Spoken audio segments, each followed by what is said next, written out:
तर हे चलो ऍप बीएसटीचं आहे, हे प्रायव्हेट आहे, त्याचं काय थोडक्यात आम्हाला ती माहिती द्या. पहिला हा चलो ऍप जो बीएसटी मध्ये आला, ही अर्धवट योजना, फुल प्रूफ आणि प्रीमियम बस त्याच्याबरोबर जी काढली आहे ती. खरी ही योजना काय होती, ई तिकिटिंग ज्यावेळेला सुरू झालं किंवा इलेक्ट्रिक मशीन मधून ज्यावेळेला तिकीट देणं सुरू झालं, अगोदर आम्ही ते तिकीट फाडायचो, ते पंच करायचो आणि द्यायचो, जे आम्ही नंतर मग काय झालं तर तिकीट ते तिकीट जी आली ना, तिथून ती खरी टेक्नॉलॉजी इथे आली. करेक्ट. ती टेक्नॉलॉजी आणताना बीएसटीला असं लक्षात आणून दिलं की ही फार स्लो आहे तुमची ही काय सिस्टीम आहे ते तिकीट काय देण्याची. तर अजून टेक्निक ह्याच्यामध्ये आणून ही युजर फ्रेंडली करावी आणि आपल्या पॅसेंजरच्या हातातच असावी, तुमच्या कंडक्टरकडे ते असायचं काय गरजच नाही. त्यांनी फक्त एकदा ते कार्ड इश्यू केलं की ते नुसतं टॅप झालं किंवा काय की त्याचा प्रवास सुरू झाला पाहिजे, अशी ती कल्पना करून हा चलो ऍप नावाची एका कंपनीने बीएसटीला अप्रोच झाले. ही चलो ऍप कंपनीचे सुद्धा असंच होतं, 4 लोकांनी मिळून केलेली ती कंपनी होती. तुझी ही टेक्नॉलॉजी, तुझी ही टेक्नॉलॉजी, तुझी ही टेक्नॉलॉजी, त्याच्यावरून हे चालायचं. बीएसटीला वाटलं पुन्हा की आपली झंझट कमी झाली, कोणाच्या तरी ताकव्यात जाता येणार आहे, तिकीट विकीटचा कोण हिशोब. त्यानंतर अजून एक सिस्टीम बीएसटी होती, तिला ITMS सिस्टीम म्हणतात, integrated transport management system.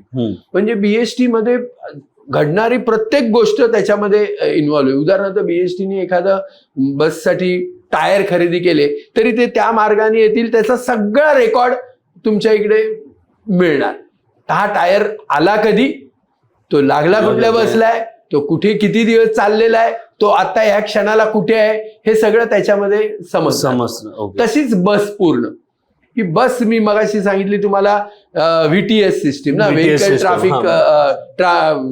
Tracking system. आता ती व्हेकल कुठे आहे हे कधी समजतं, ज्या वेळेला तो कंडक्टर किंवा ड्रायव्हर त्याच्या कार्ड घेतल्यानंतर म्हणजे तो निघाला की तो ऑपरेट होतं त्याचं त्या डेपोमध्ये, त्या स्टार्टर कडून, की ह्या ड्रायव्हरला ही बस ह्या मार्गावर चालवण्याकरता दिलेली आहे.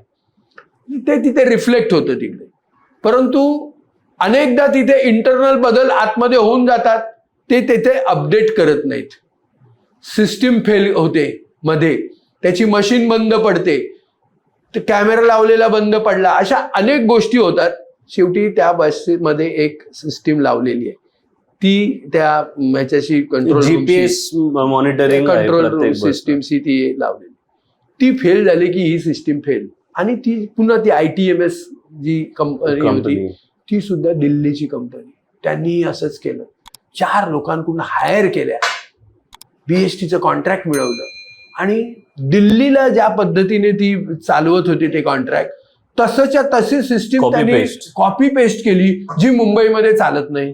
आजही बीएसटीचे जे आमचं IT डिपार्टमेंट आहे, ती लोक ह्या सगळ्या गोष्टी करत बसतात. दुर्दैव असं होतं की बीएसटीला असं वाटलं की आता ह्या सगळ्या सिस्टीम आणल्यावरती या माणसाचं काम काय, गरज काय याची, इथे बटन 4 दाबली की सगळं कळणार आहे, हा माणूसच नको, ह्या माणसाला ट्रान्सफर करून टाकला दुसऱ्या डिपार्टमेंटमध्ये, जा तुझी इथे गरज नाही आता.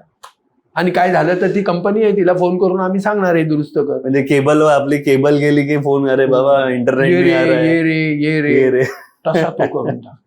आणि त्याच्यामध्ये बीएसटी फसली या दोन्हीमध्ये, ITMS मध्ये आणि या.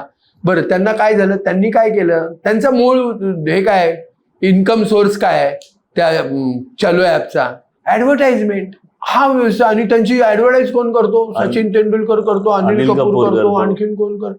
आता ते एवढे पैसे कसे दिले त्यांनी त्यांना, ते काय बीएसटीवर प्रेम आले म्हणून त्यांनी ऍडव्हर्टाईज नाही केली. चलो हा बीएसटीचा ऍप नाही, हा एक प्रायव्हेट ऍप आहे ज्याला बीएसटीचा कॉन्ट्रॅक्ट दिलाय. बीएसटीनी कॉन्ट्रॅक्ट त्यांना दिलं. त्यानंतर तुम्हाला माहितीये त्या ब्ल्यू कलरच्या बसेस आहेत बघा, प्रीमियम बसेस आहेत. आता त्या कशा दिल्या आहेत माहितीये का तुम्हाला, आमचे सगळे डेपोज त्यांनी वापरायचे, रात्री तिथेच येणार पार्किंगला, त्यांनी रिपेअरिंग वगैरे सगळं काय करायचं असेल ते आमच्या डेपोत करायचं. त्यांच्या बसेस आमच्या स्टॉपला सगळ्या उभ्या राहणार, आमच्या स्टॉपला उभ्या राहणार, जे काही स्टॉप अलॉट केले असतील त्याला. रूट त्यांनी ठरवलेला आहे, तो काय आम्ही ठरवलेला आहे. आणि त्याला जे काही उत्पन्न मिळेल तिकीट मार्गाने, जे काही उत्पन्न तिकीट मार्गाने जे काही मिळेल त्याच्या 4% पैसे फक्त त्यांनी बीएसटीला द्यायचं.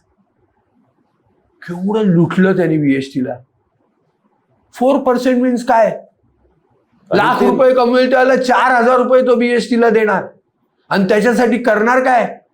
तुम्हाला माहितीये मुंबईमध्ये फक्त स्टेज कॅरियरची परवानगी आम्हाला आहे, त्यामुळे तो बस स्टॉपवर बस उभी करू शकतो. दुसरी सांगा प्रायव्हेट कोण उभी करू शकतो काय? तो आहे ना एक सिटी फ्लो सिटी फ्लो, पण त्यांना स्टॉप नाहीये, कुठे स्टॉप उभा नाहीये. ते आपलं ठरवलेलं पटकन उतरतात आणि निघून जातात. ते तिथे चढवत नाहीत, परत ड्रॉप करतात फक्त. पण इथे तर चढाय उतार सगळं आहे, अख्खा स्टॉप आहे बांधलेला. माणूस तिथे मस्त कॉम्प्युटर. एक समज होता की चलो इज बीएसटी प्रीमियम सर्व्हिस. बीएसटीची सर्व्हिस नाही. बीएसटीचा लोगो वापरायला दिला त्यांना. केवढं मोठं आहे माहितीये? सगळं गुडविल दिलं वापरायला एका प्रायव्हेट कॉन्ट्रॅक्टर आणि 4% वरती हे ऍडव्हर्टाइजमेंटची कॉन्ट्रॅक्ट अशी कचऱ्यासारखी वाटली.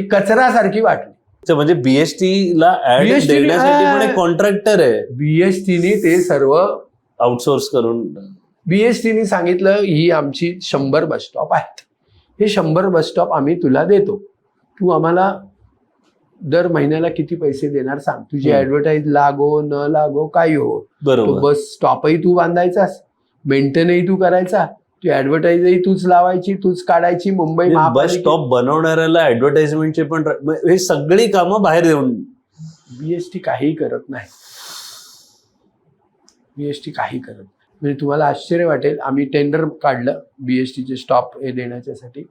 तर आम्हाला टेंडरमध्ये किती पैसे आले माहिती का? 42 कोटी रुपये आम्ही ह्याचे देणार. हायएस्ट जो होता तो 42 करोड. 10-12 टेंडरांनी भरले होते ते, पण हायएस्ट आला होता 42. ते म्हणाले ठीक आहे, 1 वर्षाचं नाही 3 वर्ष किंवा 5 वर्ष 5 वर्ष बोलवले सगळ्यांना. एका रूम मध्ये बसवले, कमिटी रूम मध्ये. साधारणतः 16-17 लोक आली होती. त्यांना म्हटलं चला पुन्हा एकदा मी आता ऑप्शन करतो. आत्ता जर तुम्हाला वाटत असेल ह्या क्षणाला नाही मी 42 नाही मी 45 कोटी रुपये देतो, तर मी तुला देईन. यू विल नॉट बिलीव्ह, ते कॉन्ट्रॅक्ट गेले 124 कोटी रुपये. याचा अर्थ काय होतो की त्यांनी लुटलं होतं ना बीएसटीला 40 कोटी रुपये देऊन. लुटलंच होतं. आणि आता ती कॉन्ट्रॅक्ट दिली आहे 10 वर्ष ते 15 वर्षासाठी. त्याच्यात इन्फ्लेशन हे ते काय काहीच नाही. असा प्रकार चालतोय. म्हणून मी वारंवार म्हणतो की तिथे हुशार माणसं पाहिजे.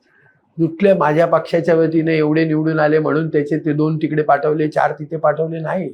क्वेश्चन करणारे माणसं पाहिजे, अभ्यास करणारे माणसं पाहिजे, नियमाची माहिती असणारी माणसं पाहिजे, जगात काय चाललंय हे माहिती असणारी माणसं पाहिजे. काही नाही, कोणी तुला पडला काय निवडणुकीमध्ये, ठीक आहे जा तू बीएसटी कमिटीवरती. ही परिस्थिती आल्यानंतर काय होणार?